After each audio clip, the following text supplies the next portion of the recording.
வீடியோக்குள்ள போறதுக்கு முன்னாடி நீங்க ஒரு சிவபக்தரா இருந்தா இந்த வீடியோக்கு ஒரு லைக் பண்ணிட்டு ஓம் நமசிவாயான்னு கமெண்ட் பண்ணுங்க. அதே மாதிரி நம்ம சேனலையும் மறக்காம சப்ஸ்கிரைப் பண்ணிக்கோங்க.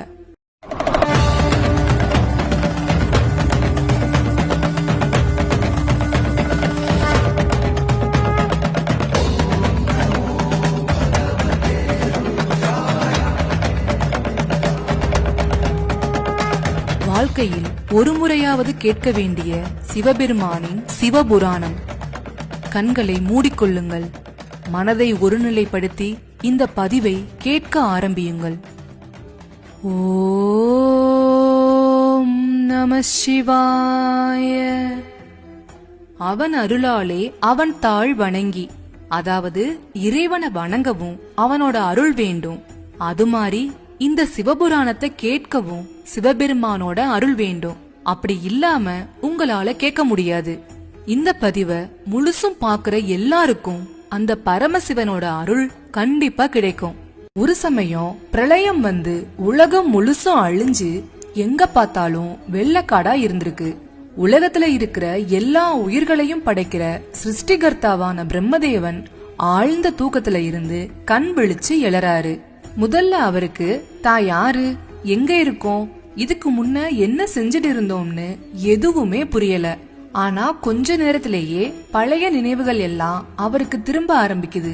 இந்த உலகமே தன்னாலதான் படைக்கப்பட்டதுங்கிற உண்மை முதல்ல அவருக்கு ஞாபகம் வருது. தன்னோட கடமைய செஞ்சு மறுபடியும் உலகத்தையும் உலகத்துல வாழ்ற உயிர்களையும் உருவாக்க நினைக்கிறாரு பிரம்மா. இந்த வேலைக்கு உதவி செய்ய யாராவது இருந்தா நல்லா இருக்கும்னு நினைக்கிறாரு பிரம்மதேவன். அந்த நேரம் பார்த்து நீர்பரப்புல சயன கோலத்துல இருந்த ஸ்ரீமன் நாராயணன் பிரம்மாவோட கண்களுக்கு தெரிகிறாரு. அந்த நேரம் பார்த்து கண் விழிக்கிற ஸ்ரீகரிக்கும் தான் யாருங்கிறது மறந்து போயிருக்கு. கொஞ்ச நேரத்திலேயே அவருக்கும் நினைவு திரும்ப ஆரம்பிக்குது. தனக்கு எதிரில நின்னுட்டு இருந்த பிரம்மதேவரை பார்த்து, குழந்தையே நீ யாருன்னு கேக்குறாரு மகாவிஷ்ணு. அவர் இப்படி கேட்டதும் பிரம்மனுக்கு கட்டுக்கடங்காத கோபம் வந்துடுது. என்ன குழந்தைன்னு கூப்பிடுற, நீங்க யாரு?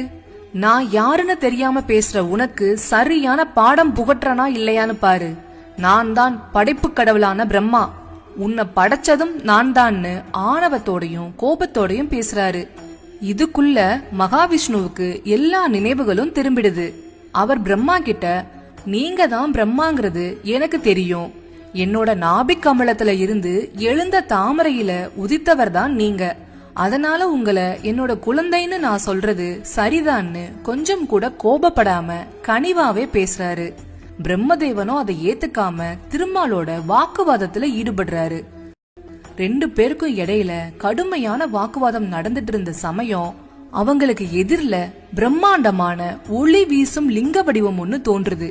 அக்னி சொரூபமா இருந்த அந்த ஜோதி வடிவத்துல இந்த அண்டத்துக்கே பரம்பொருளா இருக்கக்கூடிய மகா சக்திய உணர்ற திருமாலும் பிரம்மாவும் தங்களை அறியாமலே கைகூப்பி வணங்குறாங்க.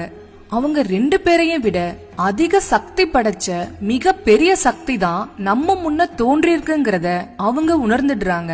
உடனே ரெண்டு பேரும் அவங்க பிரச்சனைய அந்த சக்தி வாய்ந்த பரம்பொருளான லிங்கத்திடம் முறையிடுறாங்க. ஜோதி ரூபமான பரம்பொருளே, நீதான் எங்களுக்கு சரியான தீர்ப்ப சொல்லணும். எங்க ரெண்டு பேர்ல அதிக சக்தி உள்ளவங்க யாருங்கிறதுல எங்களுக்குள்ள வாக்குவாதம் வந்துடுச்சு.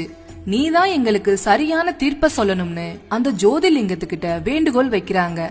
நடப்பது நாடகம்னா நடத்துவதே அந்த ஈசன் தானே. அவரே அவங்களுக்கு ஒரு போட்டிய வைக்கிறாரு. என்னோட அடிமுடிய தேடி நீங்க போங்க. உங்க ரெண்டு பேர்ல யார் முதல்ல அடியையோ முடியையோ கண்டுபிடிக்கிறீங்களோ அவங்கதான் அதிக சக்தி வாய்ந்தவங்கன்னு வானத்துல இருந்து அசரீரி கேக்குது. அசரீரி சொன்ன அடுத்த நொடியே பிரம்மாவும் திருமாலும் அடிமுடி தேட உடனே கிளம்பிடுறாங்க. முன்னாடி நீங்க ஒரு சிவபக்தரா இருந்தா இந்த வீடியோக்கு ஒரு லைக் பண்ணிட்டு ஓம் நமசிவாயான்னு கமெண்ட் பண்ணுங்க. அதே மாதிரி நம்ம சேனலையும் மறக்காம சப்ஸ்கிரைப் பண்ணிக்கோங்க.